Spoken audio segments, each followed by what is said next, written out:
Hello friends, welcome back to our YouTube channel. Today I am Ashwini Garg. Today I will discuss about the topic of the class 12 business studies, financial management, financial decision and financial planning, unit 9 of our business studies book. What do you mean by financial management? Financial management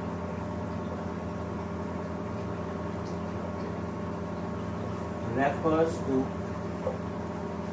that branch of management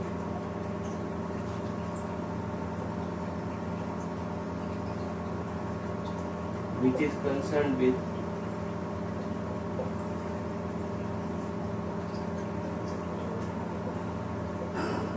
effective utilization of money and acquisition of money.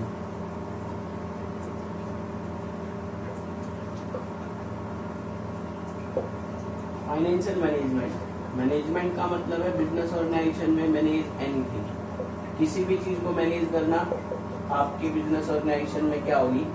Management होगी। किसी भी चीज को अगर हम manage करना चाह रहे हैं तो बिजनेस ऑर्गेनाइजेशन में उसको क्या बोला जाता है? मैनेजमेंट। लेकिन यहाँ पर फाइनेंशियल मैनेजमेंट की बात आ रही है तो बिजनेस ऑर्गेनाइजेशन के अंदर जितने भी हमारे फंड्स हैं, जितनी भी हमारी मनी की रिक्वायरमेंट है, उन सभी चीज को मैनेज करना, उसको हम क्या बोलते हैं? Financial management. It refers to that branch of management, ये आपकी मैनेजमेंट की वो ब्रांच है which is concerned with effective utilisation and acquisition of money, कि हमें क्या करना है? जितनी भी मनी की रिक्वायरमेंट है उस मनी को हमें इकट्ठा करना है एंड यूटिलाइजेशन ऑफ मनी, और उस मनी को हमें यूज करना है कि हमारा जितना भी फाइनेंस था उस फाइनेंस को हम किस तरीके से यूज करेंगे। तो financial management it refers to that branch of management which is concerned with effective acquisition and utilisation of money. आपके फाइनेंशियल मैनेजमेंट से रिलेटेड कभी भी बिजनेस ऑर्गेनाइजेशन में आपका जो फाइनेंस मैनेजर है उसे फाइनेंशियल मैनेजमेंट करनी है। फाइनेंशियल मैनेजमेंट करने का काम जो है बिजनेस ऑर्गेनाइजेशन में कौन करता है? Finance manager. फाइनेंस मैनेजर कभी भी आपकी फाइनेंशियल मैनेजमेंट करता है तो उसके माइंड में हमेशा 3 क्वेश्चंस आते हैं कि बिजनेस ऑर्गेनाइजेशन में फाइनेंस को कैसे मैनेज किया जाए, या बिजनेस ऑर्गेनाइजेशन में जो भी हमें फंड चाहिए उस फंड का यूटिलाइजेशन कैसे होगा, वो फंड कहाँ से आएगा, उसके बारे में हमें डिसाइड करना। वो सारा आपका किस में आता है? फाइनेंशियल मैनेजमेंट में। तो फाइनेंशियल मैनेजमेंट में आपका फाइनेंशियल मैनेजर सबसे पहले ये डिसाइड करता है how much funds will be required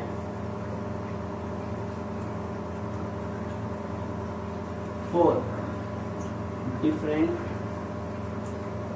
business activities. Business organisation में जितनी भी आपकी एक्टिविटीज होंगी, डिफरेंट बिजनेस एक्टिविटी, उसके लिए हमें कितना फंड चाहिए उसके बारे में एस्टिमेशन लगाया जाएगा। सेकंड क्वेश्चन उसके माइंड में आता है how much of it will be obtained from different sources. जितने भी आपके बिजनेस ऑर्गेनाइजेशन के अंदर सोर्सेज हैं, जितना भी हमें फंड चाहिए वो फंड हम किन किन रिसोर्सेज से, किन किन सोर्सेज से उसको कलेक्ट करेंगे, वो सेकंड क्वेश्चन आएगा। And third one is how will the profit earn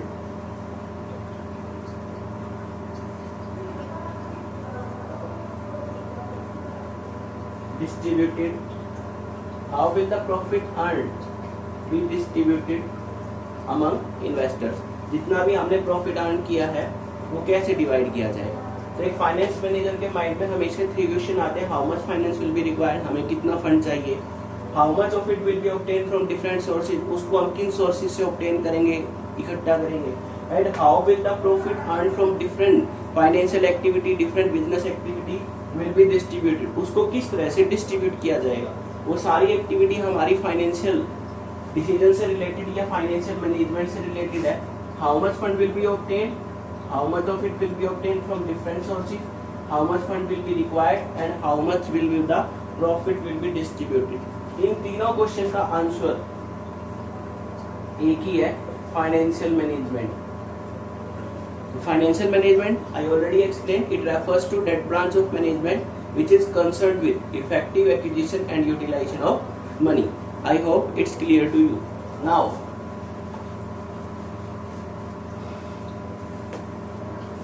the objective of financial management.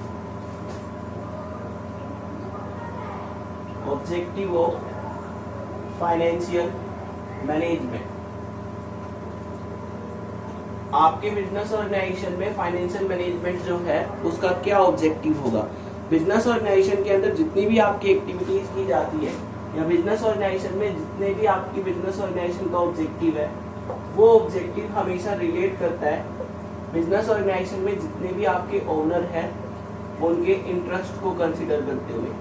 कहने का मतलब आपके बिजनेस ऑर्गेनाइजेशन में जो फाइनेंशियल मैनेजमेंट का ऑब्जेक्टिव है, उस ऑब्जेक्टिव को डिसाइड करने का वर्क आपका फाइनेंस मैनेजर करता है।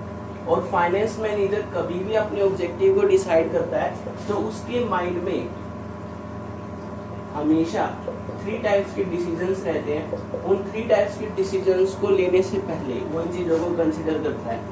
आपके जो डिसीजन है वो investment decision, financing decision, dividend decision. तो एक टाइप से बिजनेस ऑर्गेनाइजेशन के अंदर जितने भी आपके डिसीजन लेने हैं वो सारे डिसीजन आपके कौन लेता है? Finance manager.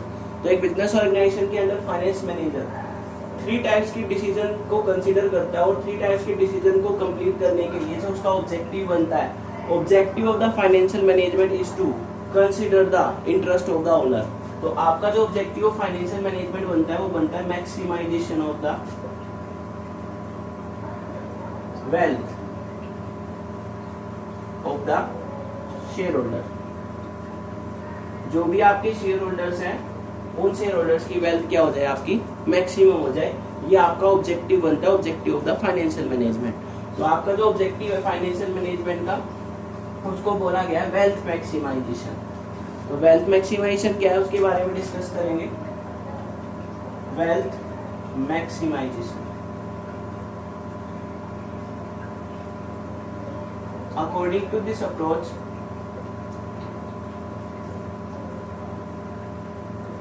the finance manager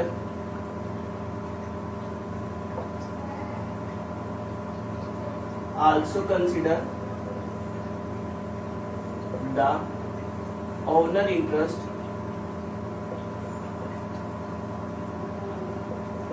for smooth running.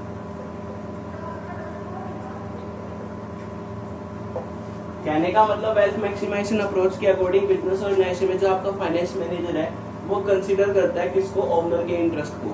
और साथ के साथ इसकी स्मूथ रनिंग के लिए वो आपके ओनर के इंटरेस्ट को हमेशा मैक्सिमाइज करने की कोशिश करेगा। और ये मैक्सिमाइजेशन जो है किससे रिलेटेड है? Wealth maximisation. तो आपकी वेल्थ मैक्सिमाइजेशन क्या है? Wealth maximisation refers to increase the capital, इसको wealth भी बोल सकते हैं। increase the capital wealth invested by the shareholders in the business। Wealth maximisation का मतलब क्या है? टू इंक्रीज द कैपिटल, जो भी हमारी कैपिटल इन्वेस्ट की गई है, and the wealth invested by the shareholders in the business. उसने बिजनेस में जितनी भी अमाउंट इन्वेस्ट की है उसको इंक्रीज करना, उसको बोला जाता है वेल्थ मैक्सिमाइजेशन। तो कहने का मतलब बिजनेस ऑर्गेनाइजेशन में आपका जो ऑब्जेक्टिव है, ऑब्जेक्टिव ऑफ फाइनेंशियल मैनेजमेंट, उस ऑब्जेक्टिव को क्या बोला गया है? Wealth maximisation. वेल्थ मैक्सिमाइजेशन कैसे होगी? increase the market value of share,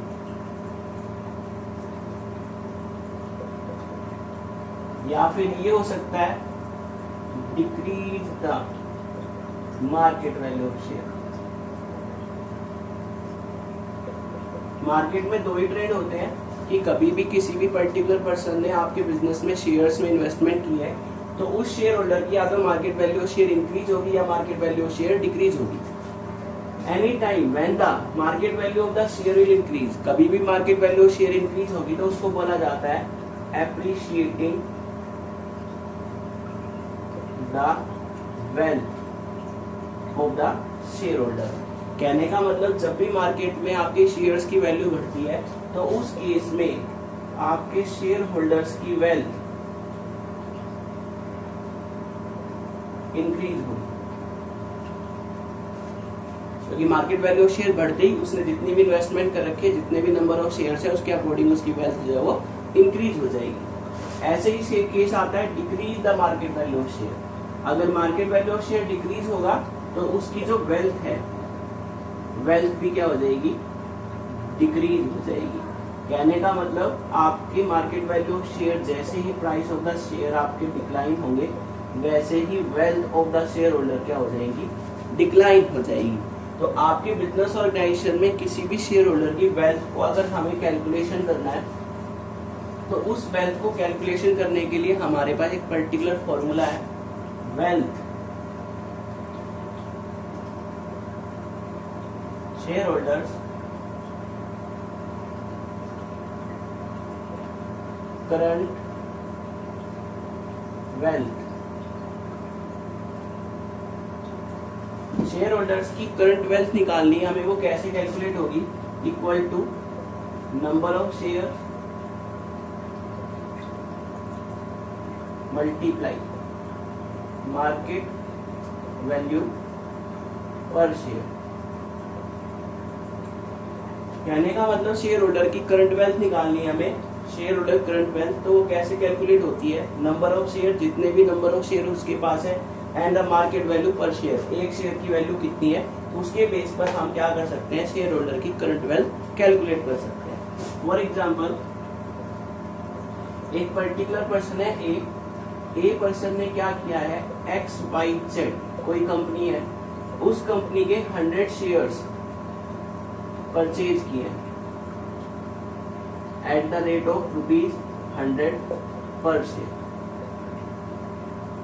एक पर्सन था, उसने XYZ कंपनी थी, उसके 100 शेयर परचेज किए और एक शेयर की वैल्यू जो है वो कितनी है आपकी, 100 है। तो इस केस में शेयर होल्डर की करंट वेल्थ कितनी होगी, मल्टीप्लाई नंबर ऑफ शेयर्स कितने हैं, 100 multiply market value per share, एक शेयर की वैल्यू कितनी है आपकी, 100। तो इसको मल्टीप्लाई कर देंगे तो शेयर होल्डर की करंट वेल्थ कितनी हो जाएगी, 10,000 हो जाएगी। तो एक टाइप से आपकी शेयर होल्डर की करंट वेल्थ कैलकुलेट करने का फॉर्मूला, नंबर ऑफ शेयर, जितने भी शेयर्स उसने परचेज किए हैं, multiply the market value per share, एक शेयर की वैल्यू कितनी है, उन दोनों को मल्टीप्लाई कर दिया तो एक शेयर होल्डर की वेल्थ कितनी आ गई, 10,000। अभी मैंने दो सिचुएशन बताई थी कि market value of share increase भी हो सकती है और market value of share decrease भी हो सकती है। अगर मार्केट वैल्यू ऑफ शेयर आपकी क्या हो जाए, ₹120, या फिर आपकी market value of share decrease भी हो सकती है, मार्केट वैल्यू ऑफ शेयर कितनी हो जाए आपकी, 80, मीन्स ₹100 पर शेयर पर उसने परचेज किया था, हो सकता है कि उसके एक शेयर की वैल्यू 120 भी हो जाए, हो सकता है एक शेयर की वैल्यू कितनी हो जाए, ₹80 हो जाए। तो उसका क्या इफेक्ट पड़ेगा वो देखिए।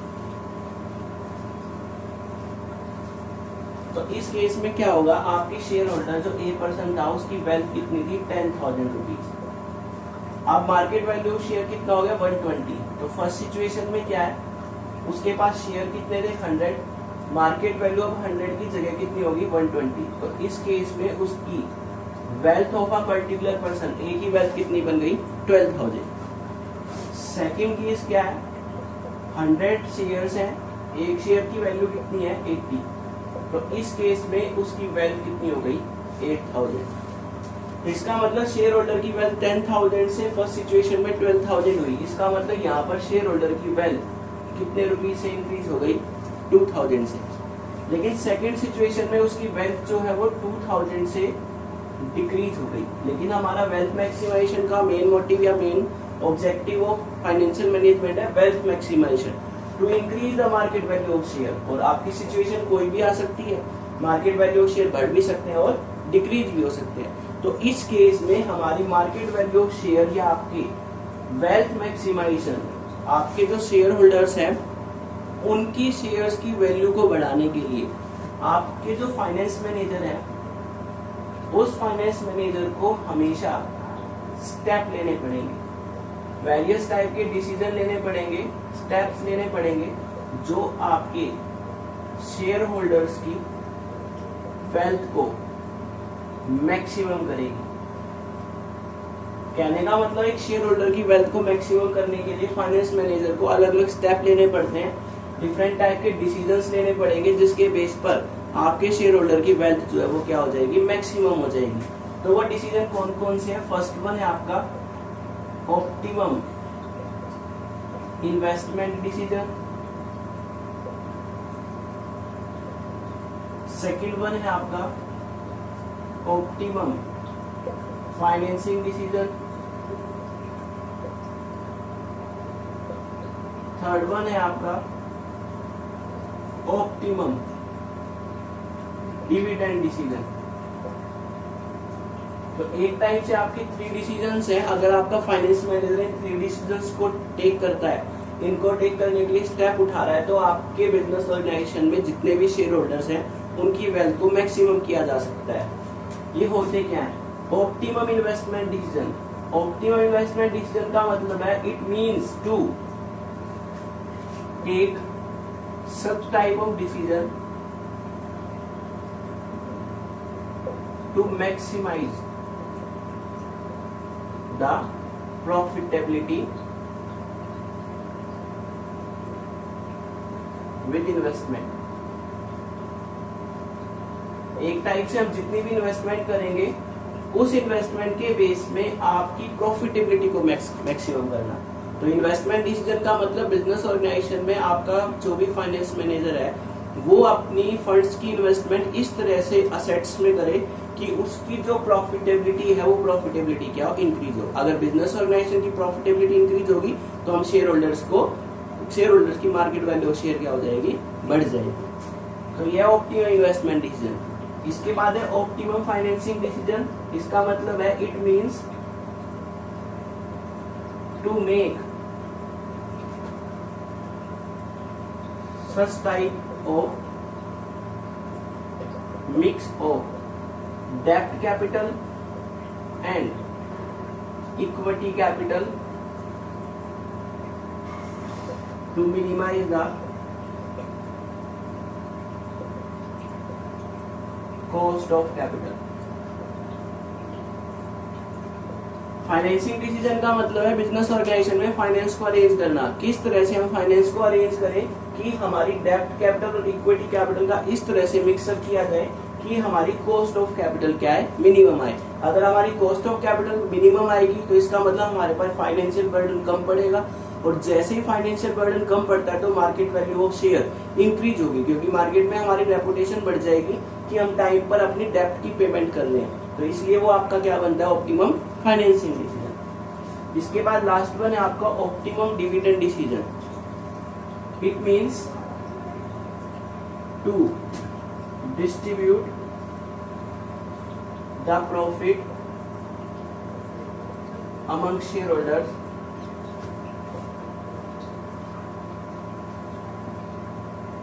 To satisfy them. Dividend decision का मतलब है कि बिजनेस ऑर्गेनाइजेशन के अंदर आपका जितना भी प्रॉफिट हुआ है उस प्रॉफिट को हम शेयर होल्डर्स में डिवाइड करेंगे कि वो सेटिस्फाई हो। सिर्फ प्रॉफिट को शेयर होल्डर्स को डिवाइड करना ही डिविडेंड डिसीजन नहीं है, साथ ही साथ हमें ये भी डिसाइड करना होता है how much profit will be kept as a reserve. साथ के साथ हमें ये भी डिसाइड करना है कि कितना प्रॉफिट जो है वो बिजनेस ऑर्गेनाइजेशन में एज ए रिजर्व हमें बचा कर रखना है, जिससे हमारी फ्यूचर की कोई भी रिक्वायरमेंट है उसको पूरा कर सके। तो ऑप्टिमम डिविडेंड डिसीजन क्या, एक बैलेंस क्रिएट करना, किस तरह कि बिजनेस ऑर्गेनाइजेशन में शेयर होल्डर्स को कितनी amount as a dividend distribute की जाए और कितनी अमाउंट हम बिजनेस ऑर्गेनाइजेशन में एज अ रिजर्व अपने पास एज अ रिजर्व मेंटेन रखें, जिससे फ्यूचर रिक्वायरमेंट पूरी हो।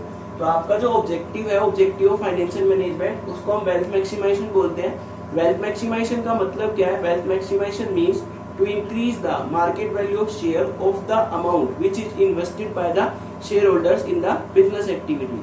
तो मार्केट वैल्यू ऑफ शेयर को इंक्रीज करने के लिए आपके फाइनेंस मैनेजर को डिफरेंट टाइप के डिसीजंस लेने पड़ते हैं। उन डिसीजंस को 3 टाइप्स के डिसीजन में डिवाइड किया गया है: optimum investment decision, optimum financing decision and optimum dividend decision. Optimum investment decision का मतलब है it means to take such type of the decision to make investment in such type of the asset to maximise and increase the profitability of the business. कि आपका finance manager इस तरह से आपकी assets में इन्वेस्टमेंट करे जिससे उसकी प्रॉफिटेबिलिटी बढ़ जाए। ऑप्टिमम फाइनेंसिंग डिसीजन का मतलब है it means to make a such type of the mix of डेब्ट capital and share capital to minimize the cost of capital. कि हमें जितना भी फाइनेंस चाहिए उस फाइनेंस को हम डेब्ट और इक्विटी का इस तरह से मिक्सअप करें कि हमारी कॉस्ट ऑफ कैपिटल क्या है, मिनिमम आए। Optimum dividend decision, it means that how much part of the profit will be divided among shareholders as well as how much part of the profit should be retained as a reserve in the business for meeting the future requirement। कि दोनों में balance create करना है कि profit का कितना part हम share holders में बांटे और कितना पार्ट हम बिजनेस में एज सेव रखें।